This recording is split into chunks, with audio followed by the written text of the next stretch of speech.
तंत्र का मतलब है एक व्यवस्था। शंकराचार्य का एक सूत्र है, ब्रह्म सत्यम जगत मिथ्या। तो जो ईश्वर के प्रभाव में आ जाता है उससे सारा संसार प्रभावित होने लगता है। क्या बात है। कुछ लोग ब्लैक मैजिक से किसी का उल्टा सीधा करवाने के लिए भी पीछे नहीं हटते हैं। ये सब कहाँ तक सही है? कुछ हद तक 10% सही है, और इसका मूल कारण ये है कि हमने अपने आत्मबल को खो दिया है।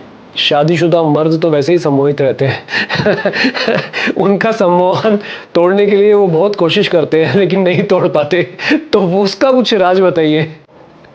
अब मुझे लगता है शादीशुदा मर्द जो है सम्मोहित कम भयभीत ज्यादा रहते हैं।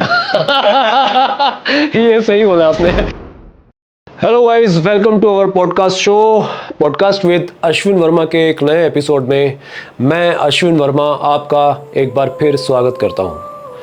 दोस्तों, आप जानते हैं कि हम अपनी रूटीन लाइफ में अपनी ज़िंदगी को जब जीते हैं तो छोटी छोटी बातों में स्ट्रेस लेते हैं। बहुत सारी प्रॉब्लम्स हमारी लाइफ में आती हैं। कई बार हम उनको सॉल्व भी करते हैं और कई बार प्रॉब्लम्स हमारे ऊपर इतनी हावी हो जाती हैं कि हमारा ज़िंदगी जीना मुश्किल हो जाता है। जब हम बहुत सारी परेशानियों से घिर जाते हैं तो हमारा भगवान पर से विश्वास उठने लगता है।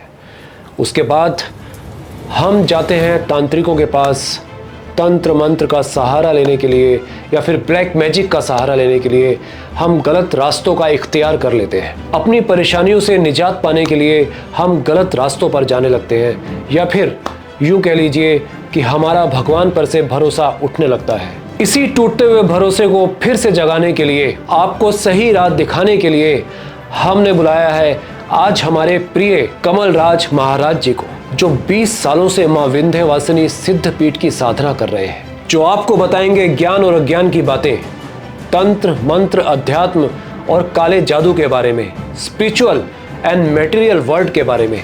तो चलिए स्वागत करते हैं आपके और हमारे प्रिय कमल राज महाराज जी का।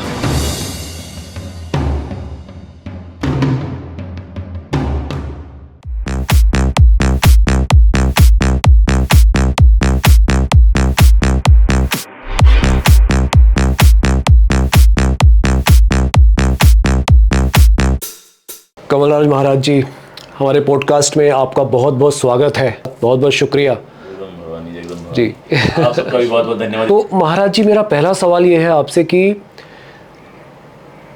ये तंत्र विद्या क्या होती है? आजकल बहुत लोग हैं जो ब्लैक मैजिक के बारे में बात करते हैं, तांत्रिकों के बारे में बात करते हैं और काला जादू फैला रखा है। तो ये कितना सच है, कितना झूठ है, और इसको किस तरह से मतलब लोग लेते हैं, और आप किस तरह से लेते हैं इसको? आपके प्रश्न में ही उसका जवाब छुपा हुआ है। आपने नाम लिया तंत्र विद्या जी। तो तंत्र का मतलब है एक व्यवस्था, एक सिस्टम। आपके घर का कोई सिस्टम होता है ना, प्रॉपर सिस्टम है, व्यवस्था है, और उसका नाम है विद्या। अविद्या नहीं है जी। तो आजकल जिसका प्रचार ज़्यादा है ना, वो कुतंत्र और अविद्या का प्रचार है। तंत्र वो व्यवस्थित तरीका है जिससे आप ब्रह्मांडीय ऊर्जा को, ईश्वरीय ऊर्जा को अपने किसी कार्य में, अपने किसी कल्याण के लिए उसका उपयोग कर सकते हैं। ओके। भौतिक लाभ, आध्यात्मिक लाभ, शारीरिक लाभ, इस प्रकार से अपना भी उद्धार कर सकते हैं और लोगों का भी भला कर सकते हैं। ये वो विद्या है। क्योंकि तंत्र जो विषय है ना, वो शिव और पार्वती के बीच का संवाद है जी। तो जो संवाद शिव और पार्वती के बीच का है, वो गड़बड़ संवाद हो कैसे सकता है? बिल्कुल। तो आज जितनी भी गड़बड़ बातें तंत्र विद्या के विषय में प्रचलित हैं, वो सब की सब 90% तो गड़बड़ बातें प्रचलित हैं। जी जी। वो शिव पार्वती के संवाद के अंतर्गत की बात नहीं है। क्योंकि शिव कौन है? शिव कौन है? ईश्वर का सागुण साकार स्वरूप, निर्लिप्त स्वरूप, आनंदमय स्वरूप, जो पार्वती को आत्मानंद परमानंद का ज्ञान देने वाली जो विद्या है, उसको उन्हें बता रहे हैं, और उन्हें बता रहे हैं कि इन सारी क्षमताओं को तुम धारण करो, ब्रह्मांडीय ऊर्जाओं को धारण करो, जिससे तुम आत्म कल्याण कर सकती हो, आत्म सुरक्षा कर सकती हो, और लोक कल्याण भी कर सकती हो। तो जहाँ पर शिव और पार्वती के संवाद की बात हो वहाँ तो गड़बड़ बात हो ही नहीं सकती। बिल्कुल। तो ये बहुत विस्तृत विषय है। तंत्र का मतलब है व्यवस्थित तरीका जिससे आप ईश्वरीय ऊर्जा का अच्छा उपयोग कर सकते हैं। ओके। अच्छा महाराज जी, एनर्जीज़ की अगर हम बात करें तो नेगेटिव एनर्जी और पॉजिटिव एनर्जी होती है। तो क्या जो वो एनर्जी होती है, क्या हम उसे नेगेटिव आत्मा का नाम देते हैं या फिर वो कुछ वाइब्रेशंस होती है? वो क्या होता है? वो नेगेटिव और पॉजिटिव एनर्जी में डिफरेंस क्या है और वो कैसे काम करती हैं? एनर्जी का मतलब तो शक्ति है ना जी। शक्ति तो शिव की है। शक्ति की फ्रीक्वेंसी हर जगह अलग अलग है। शिव और शक्ति दोनों ही सर्वव्यापक है। शिव सब जगह समान रूप से है। शक्ति हर जगह समान रूप से नहीं है। दिखता है ना, कोई 10 किलो वजन उठा सकता है तो कोई 20 किलो उठा सकता है। मतलब शक्ति का फर्क हो गया। तो जो शिव की जो शक्ति है उसको बढ़ाने का जो तरीका है वो नाना प्रकार की साधनाओं के मार्ग हैं उसके। अब वो शक्ति अर्जन करके उसका उपयोग या दुरुपयोग करना हमारे ऊपर निर्भर करता है। तो अब आप उसका उपयोग कैसे करते हैं? कोई शक्ति किसी का बुरा नहीं करती। मनुष्य के अपने विचार। अब अगर कोई बंदूक खरीद ले तो बंदूक किसी को खुद लगने थोड़ी जा रही है। अपने से तो नहीं चलेगी, उसको चलाने वाला कोई है। बिल्कुल। तो इस प्रकार से लोग शक्ति का उपयोग, सदुपयोग या दुरुपयोग करते हैं। परंतु जो गड़बड़ करते हैं उनके साथ भी वैसी ही गड़बड़ियाँ होती हैं और वो पराशक्ति उन्हें कहीं ना कहीं दंडित अवश्य करती है। ओके। हाँ। अच्छा, मृत्यु को कैसे देखते हैं आप महाराज? अमरता का द्वार है वो तो। अच्छा, लोग तो मृत्यु से डरते हैं क्योंकि अपने अमर स्वरूप से वो जानते नहीं है। जब हम ईश्वर का अंश हैं, रामायण में लिखा है ईश्वर अंश जीव अविनाशी। तो मृत्यु किसकी है? शरीर की है। मृत्यु द्वार है अनदर डायमेंशन ऑफ लाइफ में जाने का। जी। हम उस द्वार से क्यों भयभीत हैं? हम उसे नहीं जानते हैं इसलिए भयभीत हैं। जान जाएंगे तो भयभीत नहीं होंगे। तो मृत्यु के बाद भी जीवन है? मृत्यु के बाद जीवन ही जीवन है। वो सोर्स ऑफ जीवन को समझने की बात है। मृत्यु गेट है एक। उससे आपको बस देखना है केवल कि ये हम हैं। आप वही रहते हैं हमेशा। आप नहीं मरते कभी। हम और आप ईश्वर अंश हैं और अनादिकाल से हैं। हम भी अविनाशी हैं क्योंकि हम ईश्वर के ही अविनाशी अंश हैं। बिल्कुल। तो फिर मृत्यु का भय कैसा? जी जी जी। एक शब्द है आध्यात्मिक। जी। उसको सही मायने में कैसे आप उसकी व्याख्या करेंगे? क्योंकि आध्यात्मिकता को लेकर बहुत लोगों में बहुत सारी विडंबनाएं भी हैं। बहुत लोग गलत तरीके से भी उसका प्रचार करते हैं। किस तरह से वो सही रूप में आध्यात्मिक रूप को आप उसकी व्याख्या कर पाएंगे? आध्यात्म की सीधी व्याख्या ये है कि आप इस बात को भली भांति से स्वीकार कर लीजिए। शंकराचार्य का एक सूत्र है, ब्रह्म सत्यम जगत मिथ्या। मतलब ईश्वर सत्य है, जगत मिथ्या है। मिथ्या का मतलब झूठ नहीं है। मिथ्या का मतलब है जैसा दिख रहा है ये वैसा नहीं है। क्योंकि ये ब्रह्म का ही विचित्र स्वरूप है, ईश्वर का ही विचित्र स्वरूप है। इसलिए इसको माया कहते हैं, मिथ्या कहते हैं, भ्रम कहते हैं। इसमें उसका सत्य रूप दिखता नहीं है। आध्यात्म का कार्य ये है कि आपको आपके अविनाशी स्वरूप का बोध करा सके और आपको आपके अविनाशी संबंध, सर्वव्यापक ईश्वर का जो आपसे नित्य संबंध है उसको बोध करा सके। जी। ये उसका मूल्य कार्य है। जी। यही मूल आध्यात्मिकता है। और जब आप स्वयं में ईश्वर, सर्वत्र ईश्वर देखने लगते हैं तो आप सबसे प्रेम में व्यवहार करने लगते हैं, क्योंकि तो सब में है ना। बिल्कुल। जब स्वयं में है तो सब में है। आप सबसे अच्छा आचरण करने लगते हैं, अच्छी बातें करने लगते हैं। आपको सेवा करने में आपका ईगो प्रॉब्लम नहीं करता है। नहीं करता। क्योंकि आप जब सेवा करते हैं तो आप देखते हैं कि आप उसी ईश्वर की सेवा कर रहे हैं, है ना। तो आध्यात्म व्यक्ति को सहज, सरल और शांत और आनंदमय बना देता है। जी। भ्रमों का नाश कर देता है, नाश कर देता है, अनुभव करा देता है। जी। तो महाराज जी, ये सम्मोहन एक विद्या होती है। जी। तो लोग सम्मोहन को गलत तरीके से भी करते हैं। किसी को सम्मोहित कर देना, वशीकरण कर देना। क्या ये सब चीज़ें सच होती हैं या फिर ऐसे ही फैला रखी हैं? क्षमता है ये अपनी अपनी। हमने कहा ना, आप ऊर्जा कोई आपने साधना करी, कोई तरीका ढूंढा, चाहे वो योग के माध्यम से, त्राटक आदि के माध्यम से, बहुत सारे मार्ग हैं जिनमें ऐसी साधनाओं का उल्लेख है। तो जब आपकी चेतना केंद्रीभूत हो जाती है, जब आप शांत हो जाते हैं ना, तो आप किसी को भी सम्मोहित कर सकते हैं। ओके।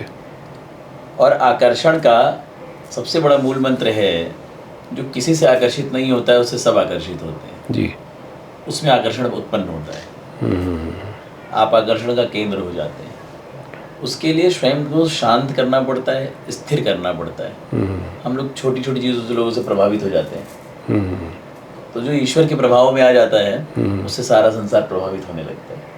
क्या बात है।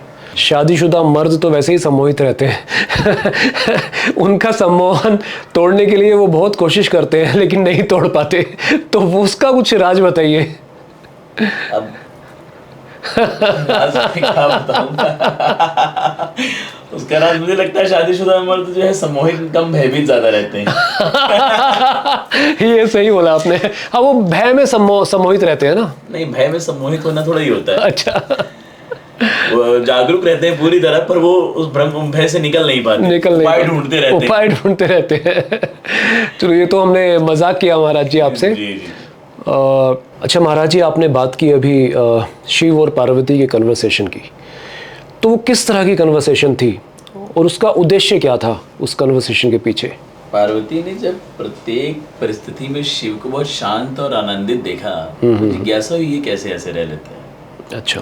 हम तो बहुत परेशान रहते हैं छोटी छोटी चीज़ों में, कभी असुर आ जाते हैं, कभी कोई प्रॉब्लम हो जाती है, कभी हमेशा ऐसे कुछ हो जाता है। रहस्य पूछे,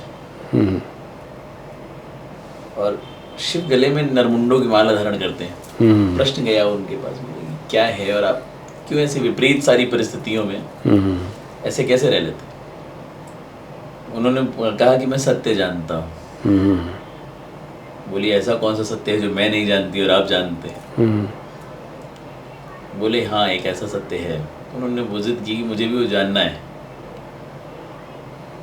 तो शिव ने पार्वती से कहा कि मैं जानता हूँ कि मैं सदा से हूँ, सदा था, सदा रहूँगा। ओके। स्थितियाँ, परिस्थितियाँ, संसार, ब्रह्मांड परिवर्तनशील है। इसमें जो अपरिवर्तनशील है वो मैं हूँ। ओके। तब पार्वती ने कहा, मुझे भी ये जानना है। वहाँ से शिव पार्वती का तंत्र विषयक संवाद, आध्यात्म विषयक संवाद शुरू हुआ। ओके। तो महाराज जी, आप इस संसार को कैसे देखते हैं? ये मिथ्या है या ये सत्य है?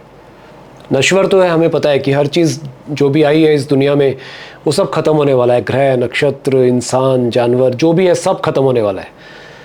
तो क्या ये सब झूठ है? क्या हम झूठ की दुनिया में जी रहे हैं? क्या सब खत्म ही होने वाला है? तो क्या ये सब मिथ्या है, इसमें कुछ भी सत्य नहीं? ये सत्य की परछाई है जी। ये सत्य नहीं है, लेकिन सत्य की परछाई ज़रूर है। परछाई इस बात का द्योतक ज़रूर होती है कि इंडिकेट करती है परछाई कि कोई मूल वस्तु है जिसकी ये परछाई है ना। लेकिन परछाई को पकड़ेंगे तो नहीं पकड़ में आएगा, लेकिन परछाई के जरिए आप जिस चीज़ की परछाई वहाँ पहुँच सकते हैं। तो जो असत्य है ना, वो असत्य भी सत्य की सत्ता के कारण ही वो असत्य बोला जाता है। लिखेंगे भी तो पहले अ होगा, बाद में सत्य ही लिखना पड़ेगा जी, तभी वो असत्य बनेगा। तो असत्य जो है वो सत्य की वजह से ये सत्य लिखा जाता है, लेकिन अ को हटा दे तो शेष सत्य ही बचता है। उसी प्रकार से सारा संसार मिथ्या इसलिए कहते हैं क्योंकि ये ऐसा नहीं है जैसा दिखता है। यह है क्या, एनर्जी का कन्वर्टेड फॉर्म ही है ना। इलेक्ट्रॉन, प्रोटॉन, न्यूट्रॉन, है ना, अणु, परमाणु, इन सबका बहुत संगठित स्वरूप, जहाँ प्रकृति के 5 तत्व, उन सबका विचित्र विचित्र जो अनुपात है, उसी का विशेष संयोजन अलग अलग चीज़ों की रचना करता है। कहीं पहाड़ बन जाता है, कहीं पवन बन जाता है, कहीं आग बन जाता है, कहीं जीव जंतु बन जा रहे हैं, सब वो बन रहा है। उसके कारण इसमें विचित्रता दिख रही है, पर एक्चुअल उसका ब्रह्म तत्व इसमें नहीं दिख रहा। ब्रह्म दिखता नहीं है, शक्ति दिखती है। तो वेरी सोर्स ऑफ क्रिएशन जिसे हम भगवान बोलते हैं, जिसने दुनिया को बनाया, सब चीज़ें बनाई, तो उन्होंने तो बनाई इसीलिए है क्योंकि उनका तो सत्य ही है वो। तो जब आप सत्य जान जाते हैं ना, तो फिर संसार आपके लिए ईश्वर का साकार स्वरूप हो जाता है। जी। जब आप सत्य नहीं जानते तब ये मिथ्या रहता है। जी। तो मतलब मिथ्या भी है और सत्य भी है, सत्य इसी के अंदर है। सत्य ना जानने के कारण मिथ्या है। सत्य ना जानने के कारण मिथ्या है। ओके। जब सत्य जानते हैं तो तुलसीदास जी ने लिखा कि सिया राम मैं सब जग जानी, करहूं प्रणाम जोरि जुग पानी। सप्तशती में लिखा सर्वस्वरूपे सर्वेशे सर्वशक्ति समन्विते। सर्वस्वरूपे लिखा माने सब कुछ जिसका स्वरूप है, सर्वेशे जो सब कुछ है, सर्वशक्ति समन्विते। जी जी जी। भये भेस्त्राहीनो देवी दुर्गे देवी नमोस्तुते। भागवत में कहा सर्वम खलविद मेवाहम नान्यदस्ति सनातनम। फिर सप्तशती में एक जगह कहा एकई वाहम जगतत्र द्वितीय का ममा पराग। ये केवल मैं ही मैं हूँ, दूसरा कुछ है ही नहीं। जब दूसरा ये माँ भगवती अपने आत्म स्वरूप की स्थिति में, आत्म चेतना में ऐसा बोल रही हैं और वो बता रही, संबोधित कर रही हिमालय को, मैं ही मैं हूँ, तो सब कुछ मैं हूँ, तो उसमें कुछ अन्य कहाँ है? वो हम नहीं जानते, इसलिए कुछ और भी हमें कुछ और लग रहा है और वो हम ऐसा मान कर बैठे हैं। तो क्या तरीका है जानने का, कैसे जाने इस सत्य को? सत्य को जानने के लिए पहले तो सत्य के प्रति हमारी जिज्ञासा होनी चाहिए। हमारे विचार, कर्म, आचरण सत्य होने चाहिए जी। अगर हम खुद असत्य से भरे हुए हैं तो आप सत्य कैसे प्राप्त कर सकते हैं?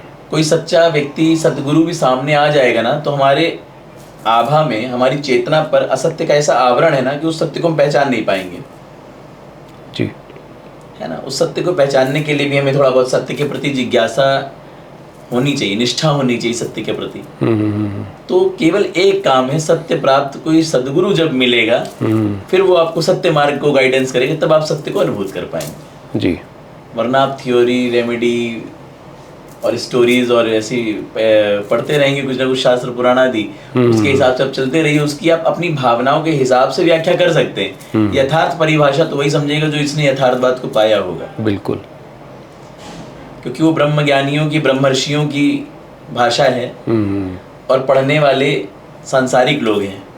सांसारिक व्यक्ति की बुद्धि ब्रह्म ज्ञानी वाली बुद्धि कैसे हो जाएगी? बिल्कुल। वो तो कोई ब्रह्म स्थिति प्राप्त व्यक्ति ही उस बात को राइट डेफिनेशन बता पाएगा। अच्छा महाराज जी, एक ही देव है जिनके आगे भूत पिशाच भी ऐसे खड़े होते हैं, महादेव। तो क्या रीजन है कि भूत पिशाच महादेव को इतना मानते हैं? असल में जैसा हम लोग समझते हैं ना, सब कुछ वैसा नहीं है। अध्यात्म में सबसे ऊंची स्टेज जो प्राप्त करने की बात है उसका नाम है शिवत्व की प्राप्ति जी। कभी हर शास्त्र में देखेंगे, अपने वेद ग्रंथों में, शास्त्रों में, तो जीव का जो शुद्ध स्वरूप है उसको शिव कहा जाता है जी। शिव क्या है? उसका स्वरूप है शंकर। शंकर का जो एक्चुअल प्रोनाउंसिएशन है वो है समकर, जो समान व्यवहार करने वाला है। एक शिव का ही दरबार ऐसा है जो सारी विपरीत सिचुएशंस में शांत और आनंदित चित्त हैं। वो महासन्यासी हैं परंतु पत्नी भी है। उनके सामने सिंह और बैल दोनों हैं, हिमालय पर हैं और दिगंबर है। शीश में गंगा भी बह रही है, गले में विषधर भी है। देवता और असुर सारी विपरीत सिचुएशंस में, सारी विपरीत परिस्थितियों में शांत आनंद से स्वरूप में, अपने आनंद स्वरूप में स्थित है जी।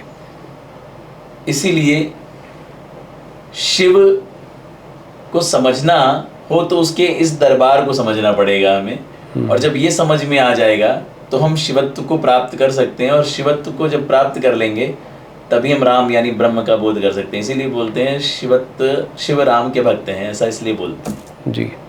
तो आजकल महाराज जी प्रॉब्लम्स बहुत हैं लोगों की दुनिया में, तो दुनिया में लोग बहुत परेशान हैं। तो परेशानियों से निजात पाने के लिए वो तंत्र मंत्र का सहारा भी लेते हैं।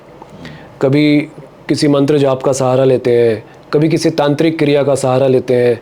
कुछ लोग ब्लैक मैजिक से किसी का उल्टा सीधा करवाने के लिए भी पीछे नहीं हटते हैं। तो ये सब कहाँ तक सही है? कुछ हद तक 10% सही है, और इसका मूल कारण ये है कि हमने अपने आत्मबल को खो दिया है जी। मनोबल को लोग बहुत अपने आगे चलने नहीं देते, क्योंकि हमारे पास थोड़ा ईगो है। कोई हमसे बड़े ईगो वाला मिल जाता है तो हमारा ईगो उसके आगे नष्ट हो जाता है। हमें ज़रूरत है आत्मबल की, और आत्मबल बलिष्ठ होता है परमात्मा बल से। पहले गुरुकुल में लोगों को साधना और संसार दोनों का ज्ञान दिया जाता था जी। अब व्यक्ति के जीवन में संसार का भी पूरा ठीक ज्ञान नहीं, साधना से तो दूर हो चुका है। तो हमें जीवन में आवश्यकता है परमात्मा बल की, जिससे हमारा आत्मबल चार्ज होता है, क्योंकि आत्मा परमात्मा का ही अंश है ना। इसलिए परमात्मा का, ईश्वर का कोई एक नाम रूप, कोई एक फॉर्म जो आपको पसंद हो, उसको चुनकर उसके एक विशेष नाम को, मंत्र को, जो आपको इच्छा हो, उसको निरंतर जप करें और उससे कनेक्शन जोड़ें। आप जैसे घर परिवार संसार से कनेक्शन, एक संबंध इस अटूट बनाए ना, वैसे उससे एक अटूट संबंध बनाए, उसे मित्र बनाए, सखा बनाए, भाई बनाए, दोस्त बनाए, गुरु बनाए, कुछ उसे बनाए अपना, एक स्ट्रॉन्ग कनेक्शन जोड़िए उससे और बहुत प्यार से जुड़ना शुरू करिए। जब आप कनेक्ट होंगे तो आपको वहाँ से रिसीव होना शुरू होगा और आपको आत्मबल मिलने लगेगा और आप सक्सेस तो बहुत चुटकियों में पालेंगे। और ये सारी चीज़ें तो ऐसे व्यक्ति के सामने जाने पर ही नष्ट हो जाती है जी। ये तंत्र मंत्र जादू टोना ये सब तो ऐसे ही नष्ट हो जाता है। तो आत्मबल को बढ़ाना बहुत ज़रूरी है और आध्यात्मिकता से दूर होने के कारण ही लोग इन सब चीज़ों से परेशान हो गए हैं। ओके। उन्होंने संसार को इतना महत्व दे दिया है ना कि वो सोचते हैं बस यहाँ पर जो मन में आए वो करो, जैसा जीवन हो वैसा जियो। परंतु कहीं ना कहीं वो हमारी स्मृति में, हमारी आभा मंडल को तो प्रभावित करे ना। जो चीज़ आपकी स्मृति में है उसके गुण, उसकी ऊर्जा आपके शरीर में है, उसकी ऊर्जा तरंगे आपके आभा मंडल में है और जैसी ऊर्जा तरंगे आभा मंडल में, वैसी ऊर्जा को आपके आसपास आकर्षित करती है। बिल्कुल उसी से आप प्रभावित होते हैं जी। तो इस पर ध्यान देना बहुत आवश्यक। अच्छा महाराज जी, ये बात बोलने में कितना अच्छा लगता है, स्पिरिचुअल वर्ड, आध्यात्मिक, प्रैक्टिकल लाइफ।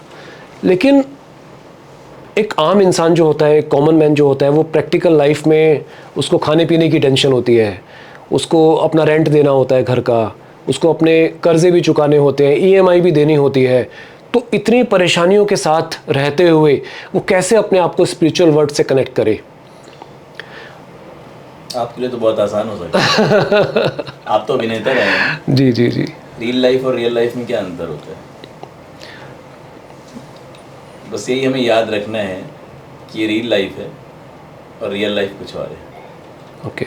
आत्मा और परमात्मा का जो नित्य शाश्वत संबंध है, उसको अंतः में उसका स्मरण चिंतन करते रहना है और बाहर ये हमेशा के लिए नहीं, सब टेम्परेरी है, ऐसा याद रखते हुए इसमें सारा व्यवहार करते रहना है। तो फिर बाहर की स्थितियाँ, परिस्थितियाँ हमारे चित्त वृत्ति को प्रभावित नहीं करेंगी। ओके। लेकिन इतनी सारी परेशानियाँ आती हैं इंसान के जीवन में, तो वो परेशानियों में कैसे मतलब अपने आप को कनेक्ट करें स्पिरिचुअल वर्ल्ड से? मतलब लोग परेशान हो जाते हैं, लोग सुसाइड तक करते हैं, लोग घरों में लोगों के झगड़े बहुत हो रहे होते हैं। आज 90% जो लोग हैं दुनिया में वो परेशान हैं, स्ट्रेसफुल हैं। और स्पिरिचुअली सब जानते हैं कि भगवान ने हमें बनाया है, एक स्पिरिचुअल वर्ल्ड है हमें, और भगवान की पूजा भी सब करते हैं, हर घर में घंटी बजती है भगवान के नाम की, मंदिरों में जाके हाथ जोड़ते हैं लोग, फिर भी इतना स्ट्रेस में क्यों है? ये आध्यात्मिकता थोड़ी ही है जी।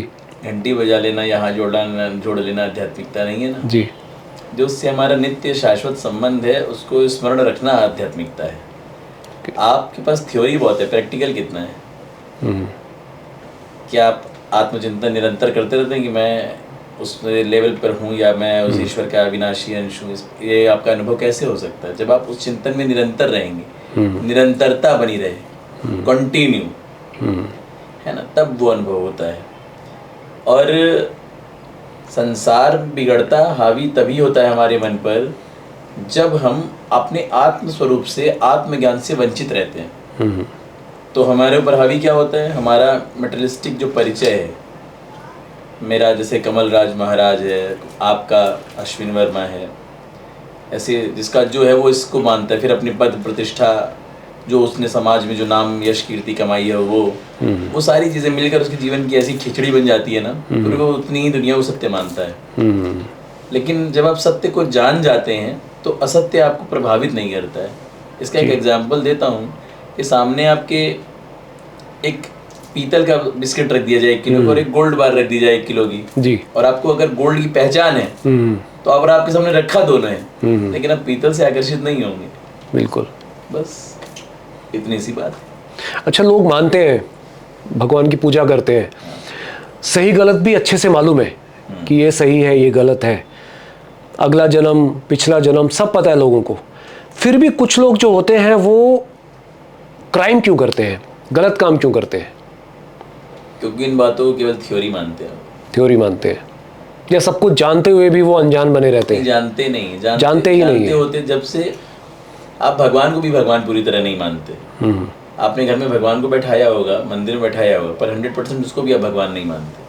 जब आप 100% उसको भगवान मान लेंगे तो आपको वही 100% एनर्जी वहाँ से मिलने लगेगी। फिर आपको किसी तीर्थ, शक्तिपीठ, ज्योतिर्लिंग में जाने की आवश्यकता थोड़ी पड़ेगी, क्योंकि भगवान एक 5 रुपए की फोटो में भी उतना ही पावरफुल है जितना वो अपने शक्तिपीठ में। हमारी आस्था उतनी पावरफुल नहीं है, हमारा डेडिकेशन उस लेवल का नहीं है जी कि हम खंबे से भगवान प्रकट कर सकें।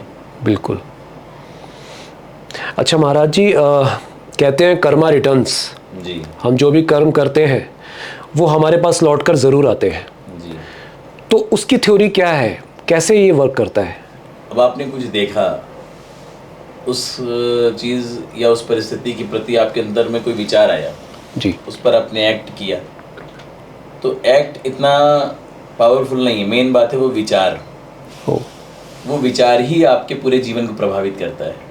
मैंने कहा ना, वो विचार आपकी स्मृति में रहता है, मेमोरी में रहता है, और वो मेमोरी आपके आभा मंडल को प्रभावित करती है। आपके आभा मंडल में से जो ऊर्जा तरंगें निकलती हैं उसमें वो विचार तरंग भी रहती है, और वो उस विचार से संबंधित ऊर्जाओं को कनेक्ट करता है। अगर वो नकारात्मक है तो नकारात्मक चीज़ों को आकर्षित करेगा, अगर वो सकारात्मक है तो सकारात्मक चीज़ों को आकर्षित करेगा जी। और इसी प्रकार से आपके कर्म चक्र को पूरा करते हुए वो फिर आपको उसका रिफ्लेक्शन देता रहता है जीवन भर। आपका वो जीवन उससे प्रभावित होता है। ओके। तो ये सारा खेल मेमोरी का है। इसलिए कहते हैं भगवान का ध्यान भी करो ताकि आप फालतू की मेमोरीज से बचे रहो जी। जप करो ताकि बहुत फालतू की बातों से बचे रहो, है ना। सेवा करो ताकि थोड़ा ईगोलेस रहो। सब में भगवान को मानते हुए ना। जी जी जी। तो ये सारी चीज़ों को सम्मिलन है ना। साधना केवल साधना साथ नहीं चलती। अध्यात्म किसी एक चीज़ का नाम नहीं है। अध्यात्म में साधना भी ज़रूरी है। सबसे पहली ज़रूरी चीज़ है सत्य। अगर सत्य नहीं तो आप अध्यात्म नहीं, पूरा जीवन तपस्या करते रहो, कुछ नहीं मिलने वाला। बिना सत्य के कुछ नहीं मिलने वाला। तो सबसे पहली चीज़ है सत्य, फिर साधना, फिर सत्संग, फिर संत सानिध्य, फिर सदगुरु सेवा, फिर से और जन सामान्य की सेवा, और शरणागति। लास्ट में शरणागति भी साधना समाप्त होती है, समाप्त हो जाती है। अच्छा, शास्त्रों में हमारे हमेशा कहा है, आप भी कहते हैं कि सत्य बलवान होता है, सत्य को कभी नहीं छोड़ना चाहिए। तो आजकल तो लोग सच बोलते ही नहीं हैं। तो इस चीज़ को आप किस तरह से लेते हैं? क्या मटेरियल वर्ल्ड में हम अगर हर बात सत्य से ही चलते रहेंगे, सत्य से ही बोलते रहेंगे, तो दूसरे लोग उसका एडवांटेज भी लेते हैं कई बार सच बोलने का। तो क्या ये सही है कि हम समय समय पर झूठ बोलते हैं, बिजनेसेस में झूठ बोलते हैं, हम अपनी रियल लाइफ में झूठ बोलते हैं, हम चीज़ों को छुपाते हैं, हम सत्य को उतना नहीं दिखाते हैं जितना हम होते हैं? तो क्या ये सही है आज के इस मटेरियल वर्ल्ड में? अभी आपने कहा ना मिथ्या संसार है, तो मिथ्या में मिथ्या अभिनय करने में कोई दिक्कत नहीं है। मिथ्या बस ये तो है, आपके असत्य से किसी की हानि नहीं हो। आपका उद्देश्य किसी का बुरा करना नहीं हो। आपका उद्देश्य किसी को नुकसान पहुंचाना नहीं हो, ठीक है ना। और आप ये जानते हैं कि आप कुछ गड़बड़ नहीं कर रहे हैं जी। आपके अंतरात्मा आपको ये ना बोले कि आप गड़बड़ कर रहे हैं जी। आपको हीन भावना आपके अंदर ना पैदा हो उस कर्म और विचार के प्रति, तो वो चीज़ ठीक है। और अगर आप हमेशा सत्य नहीं बोल सकते हैं तो कोशिश करिए असत्य ना बोलें। बहुत अच्छी बात है, बहुत अच्छी बात है। मतलब अगर सत्य नहीं बोला जा रहा तो असत्य भी मत बोलो। जरूरी नहीं हर सच बोल दिया जाए, लेकिन असत्य मत बोलिए। अच्छा, कहते हैं कि अगर मुक्ति इंसान को चाहिए तो अटैचमेंट सबसे छोड़ना पड़ता है। तो फैमिली में, एक परिवार में रहते हुए, बीवी बच्चों के साथ रहते हुए कैसे उस अटैचमेंट को इंसान छोड़ सकता है और कैसे मुक्ति की तरफ अग्रसर हो सकता है? याद रख के कि ये सब छूट जाएगा। अच्छा, क्योंकि छूट जाएगा, सबका छूट रहा है, हमारा गाजा बचा रह जाएगा जी। हम याद ही तो नहीं रखते हैं इस बात को। ओके। जो बना है उसका बिगड़ना तय, जो मिला है उसका बिछड़ना तय, जो पैदा हुआ है उसका मरना तय। 3 चीज़ें स्वीकार नहीं करते हैं, इसलिए हम नहीं समझते इस बात को। मुक्त और मुक्त तो हम है ही। हम मानते हैं कि हम बंधन में है जी। हमारी इमोशंस हमें फंसा देते हैं, वरना तो मुक्त हैं जी। हम ईश्वर का अंश हैं। हमें कौन बंधन हो सकता है? अच्छा, कई धार्मिक स्थलों के पास हम देखते हैं, या मेहंदीपुर बालाजी में हम जाते हैं तो वहाँ हम देखते हैं कि चेन से बंधे हुए लोग होते हैं और उनके बारे में बताया जाता है कि उनके ऊपर कोई ऊपरी बाधा आ गई है या कोई आत्मा आ गई है, या तो क्या ये पॉसिबल है कि कोई आत्मा आपके शरीर में घुस जाए और आपको कंट्रोल कर ले? मतलब ये कैसे पॉसिबल हो सकता है?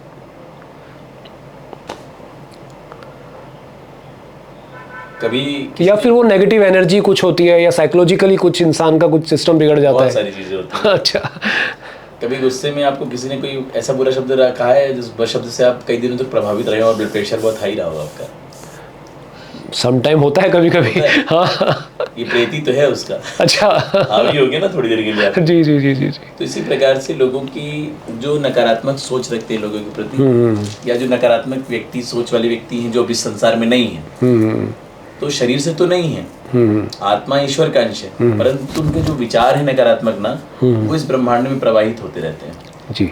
कमजोर लोगों पर वो विचार हावी हो जाते हैं और वो विचार ही भूत प्रेत आदि बनकर उनके मस्तिष्क में, उनके व्यवहार के माध्यम, उनके मस्तिष्क को अपने कमांड करके उनके व्यवहार के माध्यम से व्यक्त होते हैं। तो वो जो नकारात्मक विचार होते हैं जो ब्रह्मांड में प्रवाहित हो रहे हैं, जो किसी प्रकार से उस व्यक्ति के संपर्क में आ गए हैं, राइट, तो उससे वो प्रभावित हो जाता है। ओके। तो हम समझ लेते हैं कि कोई आत्मा आ गई या भूत आ गया, बेसिकली वो नकारात्मक विचार होते हैं। हाँ, वही भूत प्रेत है ना, वरना भूत प्रेत का क्या मतलब? प्रेत का मतलब है जो अब नहीं है दुनिया में। जी जी जी। हमारे यहाँ शव को प्रेत कहा जाता है, शास्त्रों में शव को प्रेत कहा गया है। जब मुर्दा होता है, कोई मर जाता है, उसको प्रेत कहते हैं, प्रेत संज्ञा दी जाती है। प्रेत का मतलब अभी ये है नहीं। जब है नहीं तो प्रभावित कैसे करेगा? प्रभावित कौन कर सकता है?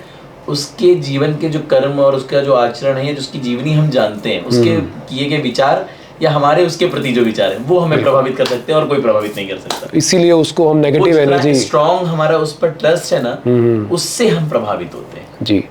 वो चीज क्रिएट कर देती है, हमारा माइंड उसे क्रिएट कर देता है। उसकी एनर्जीज भी हैं और प्लस हमारा उसके प्रति इमोशंस कनेक्ट हो गए, अब वो क्रिएट होने लगता है और वो हमें फील होने लगता है, अब मुझे वो दिख रहा है, वो ऐसा हो गया। तो तंत्र आदि विज्ञान के माध्यम से, तंत्र विद्या के माध्यम से कुछ प्रोसेस हैं, पूजा पाठ के विधि विधान है, जिसके माध्यम से उसके उन विचार तरंगों को, उस संपर्क को ही तोड़ा जाता है, उन स्मृतियों को ही नष्ट किया जाता है, जिससे वो उससे अलग हो, बोलते भी प्रेत मुक्त हो गया ये। जी। बिल्कुल बिल्कुल जी। तो वो बेसिकली नकारात्मक जो उसके मस्तिष्क में आ चुका होता है उसे दूर कर दिया जाता है वो। जी जी जी जी। अच्छा महाराज जी, बहुत इंटरेस्टिंग बातें हो रही हैं, आप इतनी अच्छी बातें बता रहे हो हमारी ऑडियंस को, और मुझे पूरी उम्मीद है कि बहुत अच्छा लग रहा होगा उन्हें भी, बहुत कुछ जानने को मिल रहा है, कुछ नया जानने को मिल रहा है, क्योंकि ये कन्वर्सेशन एकदम नई है। एक material word, spiritual word, black magic, ये सब हम डिस्कस कर रहे हैं, तो ये पब्लिक को भी जानना ज़रूरी है क्योंकि वो भी डिस्कस करती है। तो ये जो हमारे शास्त्रों में मंत्र हैं, गणपति मंत्र होते हैं, शिव जी के मंत्र होते हैं, भगवानों के मंत्र हैं, जो भी हैं, साइंटिफिकली ये कहाँ तक सही है? 100% सही है। 100% सही है, ओके। जितने भी शब्दाक्षर हैं उनको माना जाता है शिव के डमरू से जी निकले हैं जी। और विज्ञान में भी पढ़ाया जाता है लाइट एंड साउंड चैप्टर। और ईश्वर को एनर्जी माना जाता है। ईश्वर के अलावा अगर इस पूरे ब्रह्मांड में कोई ऐसी चीज है जो कभी नष्ट नहीं होती, वो है साउंड जी, है ना। तो शब्द ब्रह्म है, शब्द को शब्द ब्रह्म की संज्ञा दी गई, इसलिए ओम को शब्द ब्रह्म कहते हैं जी। मंत्रों को शब्द ब्रह्म की संज्ञा दी गई है। अक्षरों के संयोजन से शब्द बनते हैं, शब्दों के संयोजन से मंत्र बनते हैं। तो ऊर्जा विशेष को ध्यान में रख के, कार्य विशेष को ध्यान में रखते हुए जब शब्दों का एक विशेष संयोजन क्रिएट किया जाता है और उसको बार बार पुनरावृत्ति करते हैं, बार बार जप करते हैं, तो वो एक विशेष प्रकार की ऊर्जा को जनरेट करता है और उस ऊर्जा से संबंधित हमारे ऊर्जा केंद्रों के, हमारे शरीर के अंत सूक्ष्म शरीर में ऊर्जा केंद्र होते हैं, उन ऊर्जा केंद्रों को प्रभावित करता है और हमारे शरीर की ऊर्जा केंद्रों की ऊर्जा को कॉस्मिक ऊर्जा, ब्रह्मांडीय ऊर्जा से कनेक्ट करता है, उससे संबंधित ऊर्जा से। ओह अच्छा। फिर आप संकल्प से, जिस इंटेंशन से आपने किया, वो कार्य सिद्ध हो जाता है। बट इसका पूरा विज्ञान, आपका मंत्र में वो भरोसा होना चाहिए, वो विश्वास होना चाहिए। नहीं हो तब भी होगा, ये एकदम प्रैक्टिकल बात है। Okay okay. इसीलिए कहा कि भाव कुभाव अलख आलसहु नाम जपत मंगल इद्धि सिद्ध सहु, ऐसा रामायण में कहा कि तुम्हारा भाव हो नहीं हो, पर वो शब्द का प्रभाव है। शब्द का प्रभाव होता ही है, ठीक, क्योंकि साउंड है। इसका एक दृष्टांत बताता हूँ।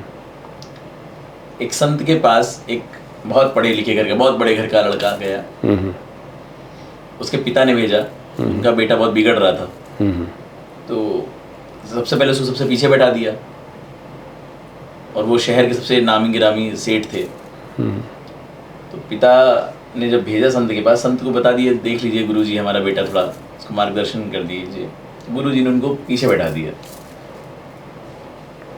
बाद में जब सारे भक्त चले गए, तब देखा, तब तक उस लड़के का बैठे हुए मुंह लाल हो गया था गुस्से में कि मैं इतने बड़े घर का आया हूँ, मेरे पिताजी इनके बड़े खास हैं और इनके आश्रम की पूरी सेवा देखते हैं, खर्चा देते हैं, और ये इन्होंने मेरे पीछे बैठा दिया ऐसा। अच्छा। ऐसा वो बड़ा नाराज हुआ। तो गुरुजी ने वो पहचान लिया, तो बुलाया उसको, बस इधर आओ, क्या बात है बताओ। बोले पापा ने आपके पास भेजा है, पिताजी ने भेजा है आपके पास। बोले बताओ क्या काम है। बोले कुछ नहीं गुरुजी, उन्होंने कहा कुछ आप शिक्षा देंगे। उन्होंने कहा जाओ राम राम जपा करो। गुरुजी ने बोला कि जाओ बेटा राम राम जपा करो। बोला गुरुजी ये तो हम भी जानते हैं, कुछ और बताइए। तो गुरुजी ने उसको 4 सेवकों के सामने थोड़ा बेइज्जत किया और कहा कि तेरे जैसा गधा क्या जानता है। अच्छा। वो और गुस्से में हो गया। तो जब गुरुजी ने देखा माहौल ज़्यादा गर्म हो गया है, तो उसको समझाया। बोले बैठ, बताता हूँ। अब एक बात बता, जितने अच्छे से तू गधे को जानता है, उतने अच्छे से राम को जानता है। गधा सुन के तो तुझे बहुत बुरा लगा, तेरा खून ब्लड प्रेशर हाई हो गया, तुझे लगा अभी गुरुजी का मर्डर कर दूँ यहीं पर। जी। उसी प्रकार से राम को जानने के बाद, राम को अगर तू जानता होता तो राम बोलते ही तेरा हृदय प्रफुल्लित होना चाहिए, आनंदित होना चाहिए, ऊर्जावान होना चाहिए, प्रेममय हो जाना चाहिए। जितने अच्छे से गधे को जानते उतने अच्छे से राम को नहीं जानते ना। तो ये शब्द का प्रभाव है। जी। शब्द का प्रभाव जब यहाँ आम मनुष्य के उसमें पड़ता है, तो यूनिवर्स में तो बहुत स्ट्रांगली पड़ता होगा। बिल्कुल होता है, बिल्कुल होता है जी। बिल्कुल होता है। ब्रह्मांड में ईश्वर की जो दूसरी अभिव्यक्ति है वो शब्द ही है। उसके बाद प्रकाश है। जी जी जी। तो शब्द ही ईश्वर है, और शब्द अक्षर इसीलिए कहते हैं उसको, क्योंकि उसका क्षरण नहीं होता। क्षरण नहीं होता, बिल्कुल। उसका नाम अक्षर है। ओम को ब्रह्म कहते हैं, राम को ब्रह्म कहते हैं, कृष्ण शब्द, ये जो नाम है, नाम ही ब्रह्म है। इसलिए कहते हैं राम से बड़ा राम का नाम, क्योंकि जो राम थे उनका शरीर तो नष्ट हो गया जी, बचा क्या? नाम नाम जप कर लोग तर गए। बिल्कुल बिल्कुल। तो नाम बड़ा इसलिए क्योंकि नाम शब्द ब्रह्म है। रूप नष्ट हो जाएगा, शब्द नष्ट नहीं होगा। शब्द नष्ट, वो घूमते रहेंगे, वो रहेगा ब्रह्मांड में, वो शाश्वत। इसलिए नाम को जपो, नाम जपो, तो आपको उस कॉस्मिक एनर्जी, उस ईश्वरी ऊर्जा से आप कनेक्ट हो जाएंगे। एक नाम रूप चुनकर, लेकिन 10 नहीं, आपकी चित्तवृत्ति है, एक नाम रूप चुनकर आप निरंतर करते रहो, फिर देखो आप चमत्कार। अच्छा महाराज जी, एक बड़ा अजीब सा सवाल है बट मन में आ रहा है तो मैं पूछ लेता हूँ आपसे, क्या सच में हमारे पूर्वज बंदर थे? हमारे तो नहीं थे, जिनके होंगे वो जानते। अच्छा, हम सबके तो नहीं थे। मतलब एक सवाल है ये। हमारे जो पूर्वज हैं, हाँ, हमारे पूर्वज शिव हैं, हमारे पूर्वज ईश्वर हैं, उसके अलावा कोई हमारा पूर्वज नहीं जी। तो मतलब इंसान पहले बंदर था, फिर वो इंसान बना? इंसान हमेशा इंसान था। अच्छा, जिनको बंदर लगता है वो बंदर रहेंगे, हमारे यहाँ नहीं थे। वो हम इंसानों को देखकर बाद में इंसान हो गए। पहले बंदर। अब बहुत बड़े बड़े राइटरों ने भी लिखा है अपनी बुक में कि इवोल्यूशन हुआ बंदर से, फिर धीरे धीरे कमर सीधी होने लगी। ऐसे बहुत वीडियो भी देखे हैं यूट्यूब में। जी जी। जब वहाँ पर लोग पत्थर से आग जलाना सीखते थे। हाँ। और हमारे यहाँ तब राजाओं महाराजाओं के बड़े बड़े हवन महल हुआ करते थे। जी जी जी। तो यहाँ तो विज्ञान बहुत विकसित था, और यहाँ शुरू से लोग मनुष्य रहे। यहाँ पहले कोई बंदर नहीं था, जहाँ थे वहाँ थे, उनका पता नहीं। चलिए, ये तो बहुत अच्छी बात बोली आपने। तो अब हमारा साइंस जो है, जो इस दुनिया का साइंस है, साइंटिस्ट है, वो अब जाकर ये बोल रहे हैं कि जब वो अपने अंतरिक्ष यान आसमान में भेज रहे हैं, स्पेस में भेज रहे हैं, कि पैरेलल वर्ल्ड जिसे हम बोलते हैं, समानांतर वर्ल्ड, यूनिवर्स, पैरेलल यूनिवर्स जो हैं वो हो सकते हैं। जबकि हमारे शास्त्रों में तो बहुत पहले बोला गया है कि बहुत सारे यूनिवर्स हैं, तो और हम एक यूनिवर्स में हैं। तो क्या ये सही है कि बहुत सारे यूनिवर्स हैं? और ऐसा नहीं होता तो ऐसी चर्चाएं नहीं होती। देवी भागवत आदि में इसका वर्णन मिलता है कि जब ब्रह्मा विष्णु महेश माँ भगवती के पास गए और काफ़ी देर तक मणिद्वीप में घूमते रहे। माँ भगवती का लोक है, उसे मणिद्वीप कहते हैं जी। और जहाँ मैं रहता हूँ वहाँ भी उस स्थान का नाम भी मणिद्वीप है शास्त्रोक्त। वैसे तो वर्तमान नाम उसका विंध्याचल है जी। तो जब ब्रह्मा विष्णु महेश वहाँ गए काफ़ी देर तक और वहाँ के मनमोहक दृश्यों में उलझ गए, कुछ समय बाद उन्हें चिंतन हुआ कि हमारे बिना हमारे लोगों का क्या हो रहा होगा। तो माँ भगवती उनके इंटेंशन भाव को समझ गई, तो उन्होंने एक विमान प्रकट किया और बैठाया, बोले जाओ घूम कर आओ, थोड़ा तुम्हारा मन बहल जाएगा। तो जब घूमने गए तो जब कैलाश पहुँचे तो देखे वहाँ एक दूसरे ही शिव हैं। फिर ब्रह्मलोक गए तो वहाँ एक दूसरे ही ब्रह्मा हैं। बैकुंठ गए तो वहाँ एक दूसरे ही विष्णु हैं जी। ऐसे अनंत ब्रह्मांडों की सैर कराई, हर जगह एक अलग अलग ब्रह्मा, अलग अलग विष्णु, अलग अलग महेश थे जी। तो जिस प्रकार विराट सत्ता है, आपका शरीर में कितनी सूक्ष्म जीव है, उनका जीवन है। आपका शरीर कई सूक्ष्म जीवों का जीवन का केंद्र है ना। बिल्कुल। उसी प्रकार से हम जब भी ईश्वर के विराट शरीर में सूक्ष्म जीवों के अतिरिक्त कुछ नहीं है है ना। तो ये सब कुछ है जो लिखा हुआ है वो सत्य है, परंतु हमें स्वीकार करने की बात है और उस पर चिंतन करने की बात है, तभी हम उसे अनुभव कर सकते हैं। वरना तो थ्योरी है, अगर केवल पढ़कर समझना चाहते तो नहीं समझ सकते। जी जी जी। आप पढ़ के आप अमेरिका का आनंद ले सकते हैं, आप पढ़ सकते हैं, पढ़ लीजिए आप। जी जी। लेकिन वो जानकारी है, अनुभव नहीं है। जानकारी में और ज्ञान में अंतर होता है। अंतर होता है जी। अच्छा महाराज जी, टाइम ट्रैवल एक कॉन्सेप्ट है, फिल्में भी बहुत आई हैं इसकी, बहुत सारी फिल्में मैं भी देखता हूँ और दुनिया भी देखती है, ऑडियंस ने भी बहुत सारी फिल्में देखी होंगी और न्यूज़ में भी कितनी बार आ चुका है कि कोई टाइम ट्रैवलर 20 साल आगे से आया, पीछे से आया, ऐसा हम समय समय पर सुनते रहते हैं। तो क्या ये टाइम ट्रैवल एग्जिस्ट करता है? मतलब है क्या ये? I mean, हम अपने 20 साल पीछे जा सकते हैं? पिछली बार मैं मुंबई आया था तो बाई रोड आया था। अच्छा। तो उसमें लगभग 3 दिन लगे थे जी। तो 1.5 घंटे में आ गया था। ओके। तो अगर गति ऐसे ही बढ़ा दी जाए तो हो सकता है टाइम ट्रेवल, टाइम से परे जाकर हो सकता है। बिल्कुल। टाइम से परे आप जा सकते हैं तब जब आप अपने आत्मस्वरूप को जानते हो, मन की पावर को जानते हो, वो आप जानते नहीं। इसलिए टाइम ट्रेवल समय से परे जाने की विद्या में संभव है और समय से परे जाया जा नहीं सकता। मनुष्य के पास अभी वो सामर्थ्य नहीं है जी। बट टाइम ट्रेवल है। बिल्कुल, हमने किया ना, बताया तो। पिछली बार कार से आया था तो इतना टाइम लगा। ये टाइम ट्रेवल अलग हो गया। वो टाइम ही ट्रैवल था। जी जी जी। तो उसका एक स्थूल उदाहरण है जी। सूक्ष्म उदाहरण ये है कि आप मन से अमेरिका 1 सेकंड में पहुंच जाते हैं जी। और जिधर आपके मन की गति जितनी तीव्र होती है उधर ही आपका तन गतिमान हो जाता है। ये उसका एक सूत्र है। हाँ जी। जस्ट लाइक कि आपको अभी कुछ काम करना है, लेकिन आपका मन का जब उसमें इंटरेस्ट होगा तो वो काम आप तुरंत करने लगेंगे। इंटरेस्ट नहीं होगा तो आप कहेंगे यार चलो 2-4-5 दिन बात करते हैं, ठीक है ना। तो मन की गति, तन का सहयोग, मन की जितनी तीव्र गति होगी आपका तन, इंद्रियां सब उसी तरफ गति करने लगेंगी जी। आपकी चेतना उसी ओर पहुंच जाती है जी। तो ये किया जा सकता है, ये संभव है। ओके। और उसका एक विशेष विज्ञान है और गोपनीय है और गुरु शिष्य परंपरा के अंतर्गत है। बहुत सी बातों को सार्वजनिक नहीं किया जा सकता। जी जी जी जी। कमल राज जी,